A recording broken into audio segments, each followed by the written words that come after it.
Welcome back to the Crochet Chronicles, my friends at yarnspirations.com. I'm going to jump right on in. If you learned something today, please give me a thumbs up. This is a foundation half double crochet where the first row here is completed stitch by stitch by stitch. So it's no longer chain a certain number and then come up back across. We're going to put them side by side.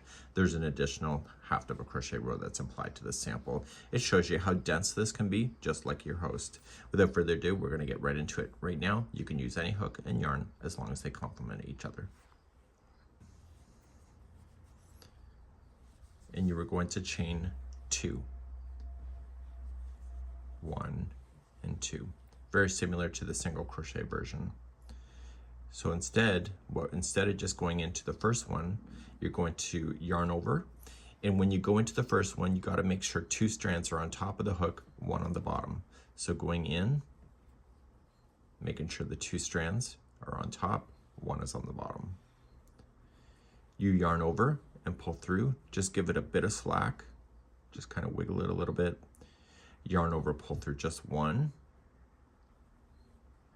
and then yarn over, pull through 3. And I'll explain the anatomy in a second. And this does look like it's on an angle, just so in case that happens with you.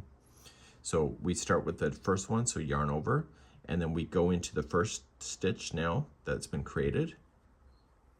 So you see the 2 strands are on top of the hook, and you yarn over, pull through, just give it a wiggle. And when you yarn over, pull through 1, this is the top of this side of the work. And when you pull through all 3, you've just created the top of the other side. So you can see how I just wiggle it like that. So to do another one, yarn over and going into that stitch, pull through, wiggle it, pull through just the 1, which has now created the top of this side, and then yarn over, pull through 3, which creates the opposite side, but of the same stitch.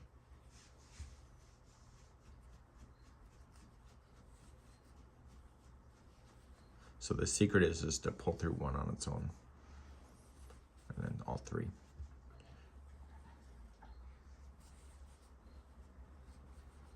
Okay, so when you're ready then for the first row, see where you are at the top here, you're going to turn your work.